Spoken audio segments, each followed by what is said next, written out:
علامہ صاحب بہت شکریہ، آج آپ نے اپنی مصروفیت سے ٹائم نکالا۔ جی بسم اللہ الرحمن الرحیم، والصلاة والسلام علیکہ یا سیدی یا رسول اللہ وعلی آلک و اصحابک یا خاتم النبیین۔ بہت بہت شکریہ جی، آپ حضرات تشریف لائے اور ہمارے بارے میں جو تاثرات تھے کہ یہ بڑے ہی انتہا پسند ہیں، میڈیا والوں کو یہ دیکھ نہیں سکتے۔ آپ نے اس تاثر کو زائل کرنے کے لیے یہ پروگرام جو ہے اس کا انعقاد کیا۔ اللہ رب العالمین آپ کو دونوں جہانوں کی عزتوں سے مالا مال فرمائے۔ لیکن علامہ صاحب ایک بڑا اہم اعتراض آپ کی جماعت کے اوپر بھی اٹھتا ہے، ماضی میں بھی سیاسی جماعتوں خاص طور پہ مذہبی جماعتوں کے حوالے سے کہا جاتا ہے کہ مذہبی لوگ سیاست میں لائے جاتے ہیں، آتے نہیں ہیں۔ جی آپ کو بھی کسی نے کہا کہ آپ اب الیکشن کے میدان میں جی نہیں ہمیں کسی نے بھی نہیں کہا اور انشاءاللہ آئندہ بھی ایسے نہیں ہوگا۔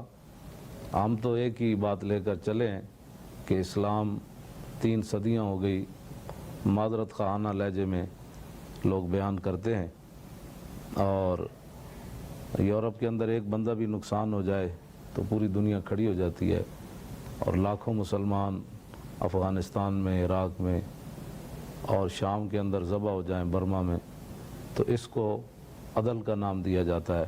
ہم یہ چاہتے ہیں کہ دنیا عدل اور انصاف جو ہے اس کے تقاضوں کو مد نظر رکھتے ہوئے اسلام کو سمجھے۔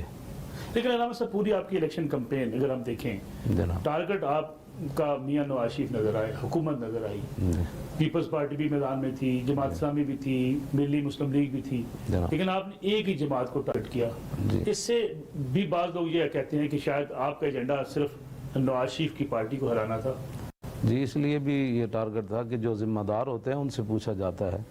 یہ ذمہ دار تھے، انہوں نے جان بوجھ کر ناموس رسالت کے مسئلے میں مداہنت کی، اور مسلم لیگ کے جو بانی ہیں اور بانی پاکستان ہے، مصور پاکستان ہے، وہ علم الدین کے ساتھ کھڑے رہے، اور جو ان کے آگے وارث بنے انہوں نے جان بوجھ کر ممتاز قادری کے مسئلے میں مداہنت کی، اور ججوں نے حضور کے 11 فیصلے نہیں مانے، تو ہمارا میدان میں آنا یہ فطرتی عمل تھا۔ لیکن فیصلہ کیا عدالت نے، عدالت کے فیصلے کے بعد یہ سارا معاملہ ہوا۔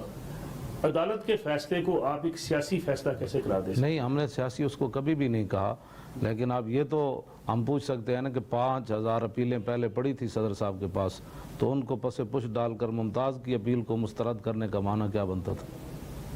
لیکن معاملہ تو عدالتی تھا، اگر عدالت حکم دے دے تو کیا ریاست کا کام نہیں ہے اس کے اوپر عمل درآمد کرنا؟ نہیں، عدالت حکم دے دے تو ریاست کا کام بالکل ہے اس پر عمل درآمد کرنا، لیکن وہ ریاست جو رسول اللہ کے نام پر بنی، اسلام کے نام پر بنی، اتنا تو ان کو حق پہنچتا تھا کہ جب 11 فیصلے حضور کے سامنے آئے تھے تو پاکستان کا مطلب کیا، لا الہ الا اللہ محمد رسول اللہ، وہ کم از کم ان فیصلوں کو کھول کر پڑھ تو لیتے۔ لیکن علامہ صاحب کیا ایک خاص ایشو کے اوپر پاکستان جن حالات سے دوچار ہے اس میں سیاست ہو سکتی ہے؟ پاکستان جن حالات سے دوچار ہے اس کی وجہ یہ ہے کہ پاکستان جن مقاصد کے لیے بنا ان سے روگردانی کی گئی، ٹھیک ہے؟ جب وہ مقاصد کی طرف واپس آ جائے گا تو حالات ٹھیک ہو جائیں گے انشاءاللہ۔ لیکن ہم نے دیکھا کہ مذہبی جماعتیں اور بڑے بڑے علماء دین ماضی میں ہمیشہ ایک بات کہتے نظر آیا، آپ نے شروع میں بھی کہا کہ علماء کے بارے میں ایک تاثر ہے، ٹی وی پہ نہیں آتے، میڈیا کا استعمال نہیں کرتے، ماڈریٹ نہیں ہوتے، سوسائٹی سے کٹے ہوئے لوگ ہوتے ہیں۔ اسی طریقے سے جمہوریت کے خلاف بڑے بڑے علماء نے بڑی بڑی تحریریں لکھی، جمہوریت کے خلاف فتوے دیے، جمہوریت کو کفر قرار دیا گیا۔ لیکن آج کیا وجہ ہے، آپ ہوں، ملی مسلم لیگ ہو، آج جمہوریت کے نقش قدم پر چل رہے ہیں؟ جی ہم نقش قدم پر نہیں چلے، ہم انشاءاللہ اس جمہوریت کو اسلام کے پیچھے لگائیں گے۔ علامہ صاحب اگر کھل کے میں سوال کروں، 2 جماعتیں اس الیکشن کے اندر تھی، ایک ملی مسلم لیگ، اس پہ بھی سوال اٹھا، حافظ سعید صاحب کی جماعت، ایک آپ کی جماعت تحریک لبیک پاکستان، دونوں کو کہا گیا کہ ان کو پنڈی والوں کی شیر باد حاصل ہے۔ نہیں، کسی کی بھی ہمیں شیر آباد حاصل نہیں ہے، قرآن و حدیث پڑھا ہے، میں تو ویسے بھی ایسی بات نہیں کرتا، اگر ہوتی تو میں آپ کو بالکل بتا دیتا۔ مومن وہ ہے جو الصدق ینجی والکذب یہلک، میرے آقا و مولا صلی اللہ علیہ وسلم نے فرمایا سچائی انسان کو نجات دیتی ہے، جھوٹ برباد کر دیتا ہے۔ ہاں جی، اگر ہوتا تو میں نے آپ کو کسی نے کوئی رابطہ بھی نہیں کیا کہ ایک ایسا میدان سجا ہے جہاں اس وقت حکومت مشکل میں ہے، چلے آپ کے ووٹ ڈیوائیڈ کر سکتے ہیں؟ نہیں، ان کو پتہ ہے، میرے ساتھ رابطہ کرنے کے لیے لوگ 1000 بار سوچتے ہیں کہ یہ ایک ہی بات پہ بک سکتا ہے، وہ حضور کی ذات ہے، بس اس کے علاوہ دنیا میں اور مجھے کوئی نہیں، نہ کوئی بات کرتا ہے۔ ہاں، آپ کی طبیعت بڑی نرم مزاج ہے اور آپ اس کا اظہار بھی کرتے ہیں، آپ کی تقریریں بڑی سخت ہوتی ہیں۔ وہ ناموس رسالت پر ہیں، اور اس میں الحمد سے لے کر والناس تک قرآن جو ہے آپ سوچ سکتے ہیں کہ بندہ ولید بن مغیرہ نے ایک بات کی تو آدم علیہ السلام سے لے کر قیامت تک جس کو رب نے حرامی کہا ہے وہ صرف ولید بن مغیرہ ہے، اور وہ بھی قرآن میں فرمایا ہے۔ تو اللہ نے اس کے 9 عیب بیان کرنے کے بعد فرمایا وَتُلِّمْ بَعْدَ ذَلِكَ الزَّنِيمُ۔ اس مسئلے میں آپ کیا کہیں گے؟ رب کے بارے میں بھی کوئی سوال ہو سکتا ہے پھر؟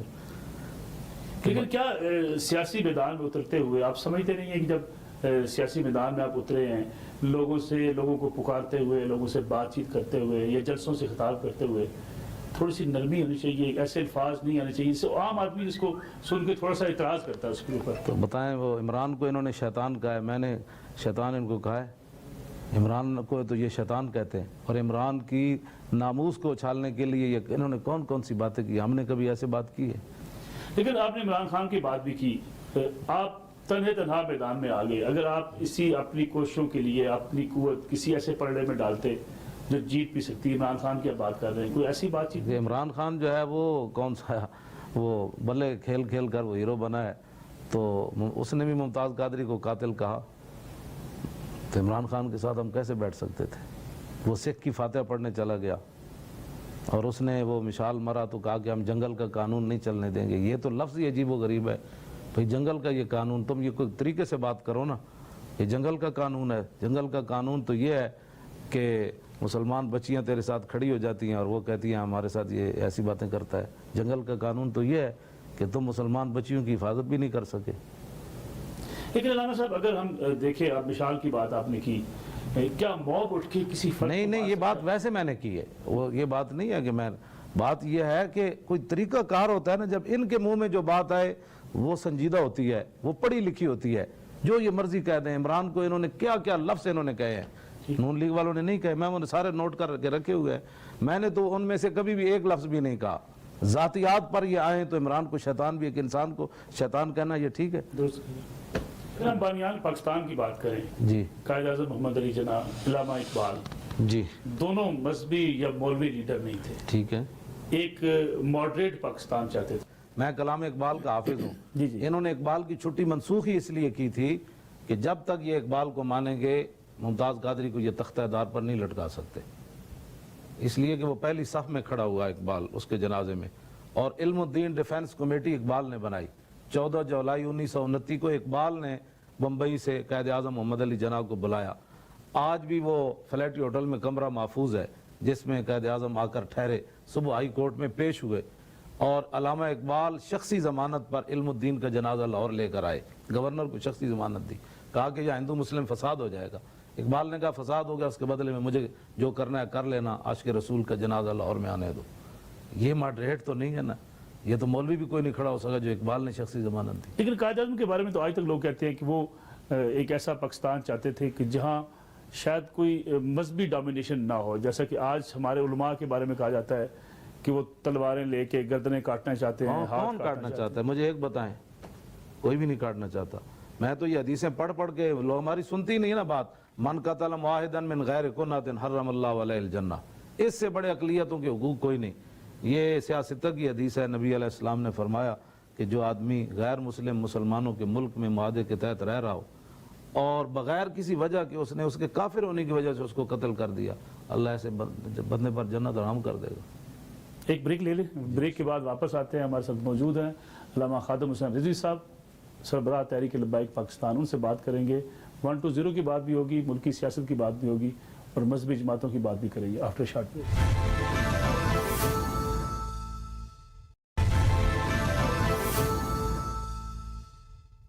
پروگرام ایک بار پھر خوش آمدید۔ آج بات ہو رہی ہے علامہ خادم حسین رضوی صاحب سے۔ خادم حسین رضوی صاحب، آپ کیا سمجھتے ہیں کہ اگر مذہب ایک ہے، اللہ ایک، رسول ایک صلی اللہ علیہ وسلم، تو پھر مذہبی جماعتیں اتنی ڈویژن میں، ہر جماعت اپنا ایجنڈا لے کے آتی ہے، پھر کیا ایک جماعت نہیں ہونی چاہیے؟ اللہ اکبر، بالکل ایک ہونی چاہیے، لیکن نظریات میں اختلاف ہو جانا تو کوئی ایسی بات نہیں ہے۔ پاکستان کا آئین اتنا سارا ہے تو وکیل وہاں عدالت میں کھڑے ہوتے ہیں تو ایک مشرق میں چلا جاتا ہے، دوسرا مغرب میں چلا جاتا ہے۔ اس میں یہ تھوڑا ہوتا ہے کہ بھئی یہ دوسرے کے مخالف ہیں، تشریعات میں تو اختلافات ہو سکتے ہیں نا۔ لیکن علامہ صاحب، جس ملک کے اندر علامہ شاہ احمد نورانی صاحب جیسا شخص کامیاب سیاستدان نہ بن سکا، جہاں ڈاکٹر طاہر القادری جیسا مبلغ مقرر کامیاب سیاستدان نہ بن سکا، وہاں علامہ خادم حسین رضوی ایک کامیاب سیاستدان کیسے نہیں بنا؟ کامیاب سے ہم نے کب کہا کہ ہم کامیاب بننا چاہتے ہیں؟ ہم نے یہ کہا کہ حضور کی امت کا جو شعور جو ہے وہ دین کی طرف آئے، اور وہ لوگ جو کہتے تھے پاکستان بڑی تیزی سے لبرلزم کی طرف جا رہا ہے، ہم اس کو روکا ہم نے کہ نہیں روکا۔ لیکن یہ کیسے ممکن ہے علامہ صاحب کہ آپ بھی جس مسلک کی جس نظریے کی بات کر رہے ہیں اسی مسلک و نظریے کی بات کرنے والے بہت سے اور لوگ بھی موجود ہیں؟ ڈاکٹر صاحب بھی وہی بات کرتے ہیں، طاہر القادری صاحب بھی، وہ جیسا کہ میں نے پہلے کہا JUP بھی یہ بات کرتی ہے، پھر ضرورت کیوں محسوس ہوئی آپ نے ایک نئی جماعت تحریک لبیک یا رسول اللہ بنا دی؟ اب طاہر القادری صاحب کے بارے میں تو آپ کو پتہ ہے، انہوں نے ممتاز قادری کو قاتل کہا، انہوں نے وہی بولی جو عمران نے بولی، ٹھیک ہے؟ لیکن حیرانگی ان لوگوں پر ہے کہ جو جنازے میں سٹیج پر کھڑے تھے ممتاز قادری کے، اور وہ ہمارے ساتھ کھڑا ہونے کے بجائے ان کے ساتھ جا کھڑے ہوئے جنہوں نے ممتاز کو پھٹے لگائے۔ یہ سوال تو ان سے ہونا چاہیے، بھئی آپ کون سا اسلام چاہتے ہیں، وہ جنازے والا یا جنہوں نے پھٹے لگایا ان والا؟ یہ تو سوال ان سے ہونا چاہیے۔ ہم جس نظریے پر پہلے دن سے کھڑے ہیں آج بھی الحمدللہ اسی نظریے پر کھڑے ہیں۔ لیکن علامہ صاحب کیا صرف، میں نے پہلے بھی آپ سے سوال کیا تھا، صرف ممتاز قادری ایشو ہی ایک مذہبی جماعت کے لیے سیاست کا موضوع ہونا چاہیے، یا جیسے کہ آپ ایک براڈ بات کر رہے ہیں، اسلام کی بات کر رہے ہیں، اسلامی ریاست کی بات کر رہے ہیں، اس کی طرف جانا چاہیے؟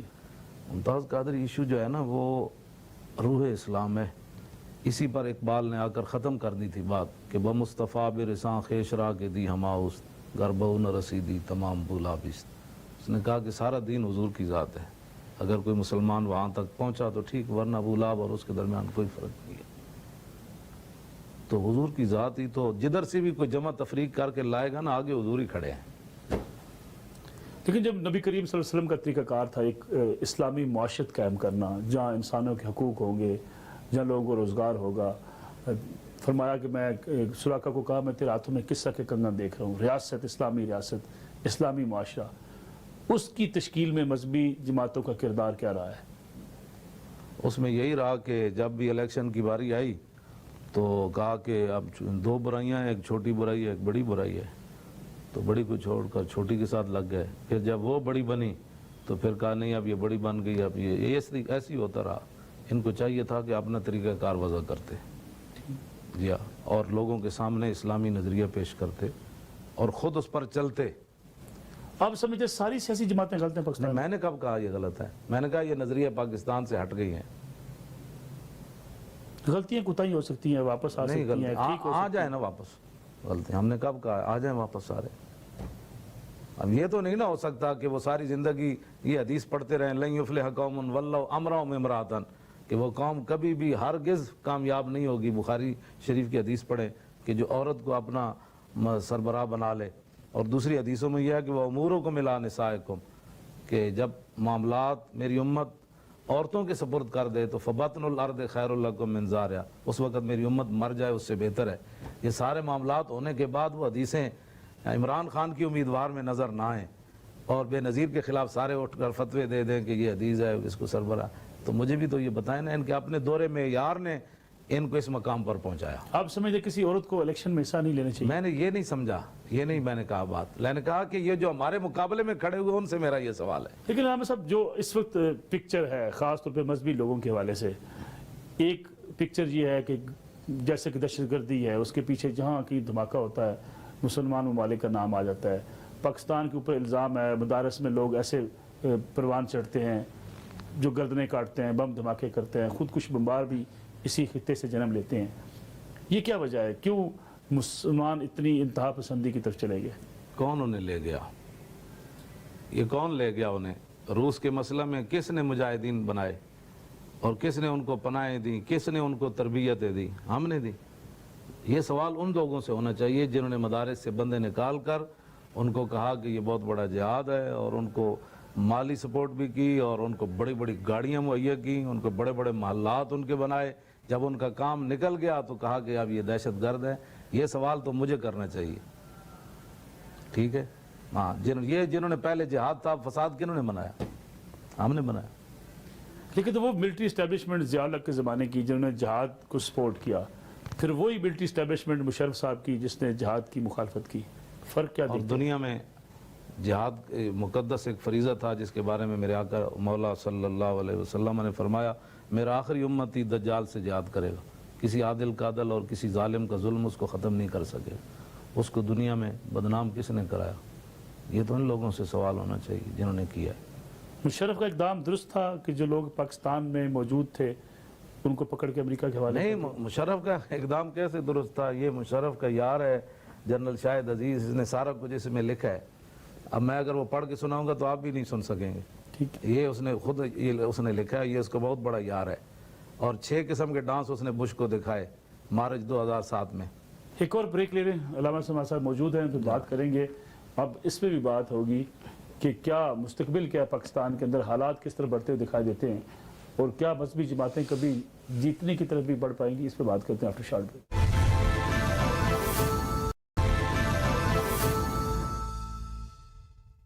پروگرام میں ایک بار پھر خوش آمدید. ہمارے ساتھ موجود ہے علامہ خادم حسین رضوی. خادم حسین رضوی صاحب, شیعہ, سنی, بریلوی, دیوبندی, اہل حدیث, اتنی ٹکڑوں میں تقسیم مذہبی قوت کیسے جیتے گی؟ ہر آدمی اپنی حد کے اندر رہ کر کام کرے تو نہ لڑائی ہوگی نہ جھگڑا ہوگا. اورنگزیب عالمگیر کے دور میں بھی تو تھے نا فرقے, لیکن آپ نے کتنا. لیکن کیا ایسی نفرتیں تھیں جو مدارس میں ہوتی ہیں, ایک دوسرے کو کافر قرار دینا, ایک دوسرے کے خلاف انتہا پسندی کے فتوے دینا؟ کون سے انتہا پسند؟ آپ مجھے بتائیں, جو بندہ کافر ہے اس کو تو کافر کہا جائے گا نا. جو آدمی فاسق ہے اس کو فاسق تو کہا جائے گا. یہ قانون تو نہیں نا بدلا جا سکتا. ایک بندہ چور ہے آپ اس کو چور نہیں کہیں گے. ایک بندہ اشارہ توڑ کر جا رہا ہے تو آپ اس کو وارڈن کو کہیں گے کہ آپ اس کو نا یہ نہیں کہنا بھئی یہ اشارہ اس نے توڑا ہے. لیکن مذہبی اختلافات, فقہی اختلافات کی بنا پر کافر قرار دینا, فقہی اختلافات کی بنا پر کیسے کسی نے بھی کسی کو کافر قرار نہیں دیا. اب کافر وہی قرار پائے گا جو کافروں والا کام کرے گا. ایسا جملہ اسلام کے بارے میں کہے گا یا حضور کے بارے میں جو بھی بات ہے اسلام کے خلاف جو بات کہے گا, وہ تو ہم نے تھوڑی باتیں کی ہیں, یہ تو حضور نے بھی باتیں. لیکن ایک بات آپ مانیں گے کہ دینی مدارس کے اندر مختلف جو مسالک کے مدارس ہیں, ایک مسلک دوسرے مسلک کے بارے میں بڑے انتہا پسندانہ رویہ رکھتا ہے. میں خود پڑھاتا رہا ہوں. میں نے عربی گرامر پر تعلیلات پر وہ کتاب لکھی ہے جو 1400 سال کسی نے بھی نہیں لکھی. سارے اس بات کو مانتے ہیں.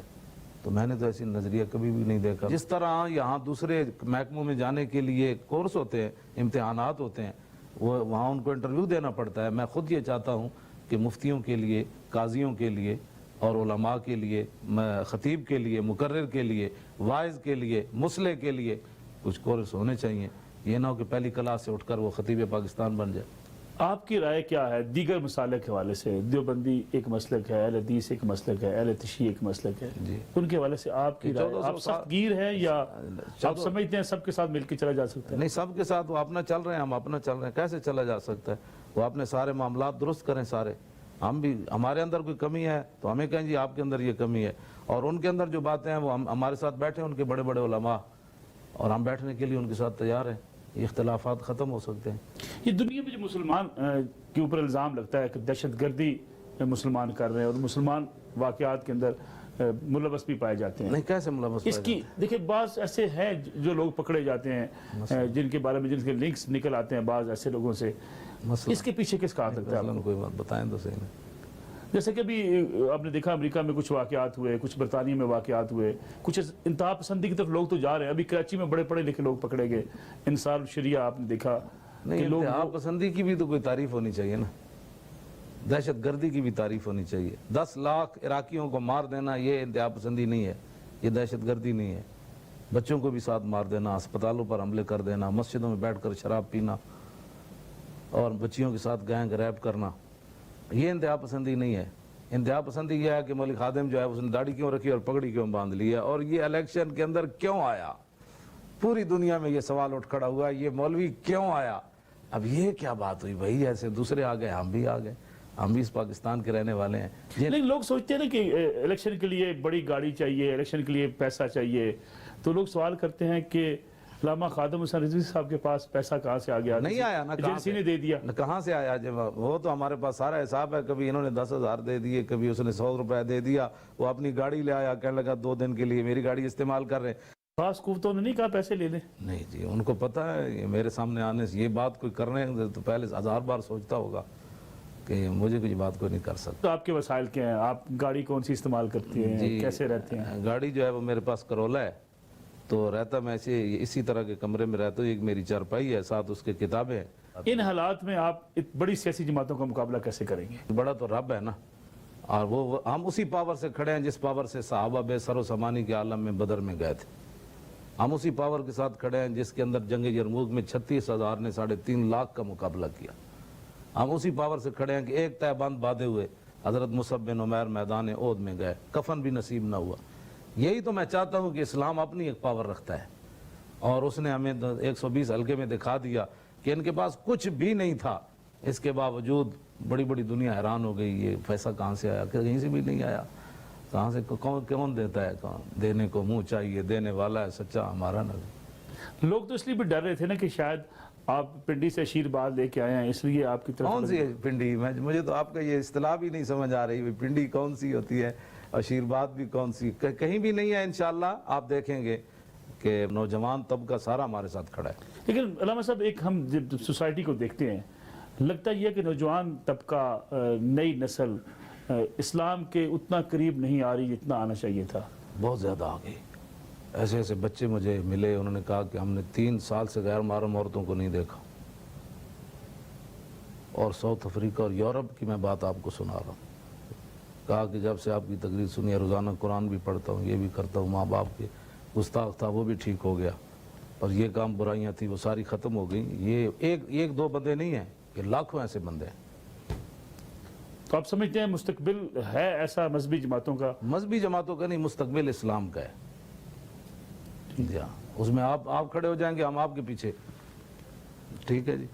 یہ زائران حریم مغرب ہزار بنے رہبر ہمارے, ہمیں بھلا ان سے واسطہ کیا ہے جو تجھ سے نہ آشنا. آپ امریکہ جانے کے حامی ہیں؟ امریکہ جانا چاہیے؟ جانا تو پوری دنیا میں چاہیے. اور وہاں ایئرپورٹ پر آپ اتریں تو لوگ وہ برائلر چوچے آپ کو دیکھ کر کہیں کہ یہ دیکھیں محمد عربی کا غلام آ رہا ہے. امریکہ جا سکتے ہیں, آپ لوگوں سے مل سکتے ہیں, میاں نواز شریف سے, نہیں میں نہیں جا سکتا. زرداری سے, نواز شریف سے, بلاول سے نہیں مل سکتے. میں نہیں جاتا, ہمارے بچے جائیں, نوجوان جائیں. میں تو حج عمرے کرنے کے لیے نہیں جاتا فی الحال, کہ میں کس منہ سے حضور کے سامنے جاؤں. خاکے بنے ہم, مداحنت کی, حضور کے گھر کی فلمیں بنی, ہم نے کیا کیا. لیکن آپ میاں نواز شریف, آصف علی زرداری, بلاول بھٹو, ان سے ملنے کے ان کو دوبارہ جو ہے نا, ان کو میں کان پکڑا کے ان کو پہلے اسلام سمجھاؤں گا کہ بھائی آپ پورا کلمہ سنائیں, دعائے قنوت سنائیں, کم از کم یہ تو بتائیں اسلام کے اندر کیا ہے, نماز کے اندر کتنے فرض ہیں, باہر کتنے فرض ہیں, اور نماز جنازہ, کم از کم جو بنیادی باتیں وہ تو مجھے بتائیں نا. کیا اس بنا پہ کسی فرد کو پرکھا جائے گا کہ اس کو اگر صورتیں زیادہ آتی ہیں؟ میدان احد میں جب شہداء کی تدفین کی باری آئی تو میرے آقا نے فرمایا یوں مخزن للقرآن, کہ ان میں سے قرآن کا سب سے زیادہ جاننے والا کون ہے؟ تو فیضا و شیرہ لہو جب بتایا جاتا ہے, یہ تو لوحیدہ الہ, حضور سب سے پہلے اسے اٹھا کر رکھتے. حضرت عمر نے بھی یہی معیار رکھا. لیکن اس کے ساتھ باقی معاملات اس کو ہوں گے نا جی, قرآن بھی جانتا ہو, حدیث بھی جانتا ہو, لیکن اچھا انسان بھی ہو. اچھا انسان تو پہلی بات ہے نا. حضرت عمر نے جب گورنر مانگا تھا تو انہوں نے کہا اس کو بنا دیں, تو آپ نے فرمایا تو نے اس کے ساتھ لین دین کیا؟ کہا نہیں. فرمایا اس کے ساتھ سفر کیا؟ کہا نہیں. فرمایا اس کی ہمسائیگی میں رہے ہو؟ کہا نہیں. تو فرمایا صرف تم نے اس کو کمر دورے کرتے ہوئے دیکھا ہے. اسلام تو پہلے یہ دیکھتا ہے نا. یہ نہیں میں بات کر رہا کہ وہ بددیانت ہو, وہ سود خور ہو, لوگوں کی امانتیں رگڑ جاتا ہو, اور لبادہ اسلام کا نا. خادم حسین رضوی صاحب ہمارے ساتھ موجود تھے. آج کا پروگرام تھا جس میں ہم نے بڑی تفصیل سے بات کی تحریک لبیک پاکستان کے حوالے سے بھی, 120 کے حوالے سے بھی, اور ملکی سیاست میں مذہبی جماعتوں کا کیا کردار ہو سکتا ہے. دوسرا ملک کو اجازت دیجیے. اللہ حافظ.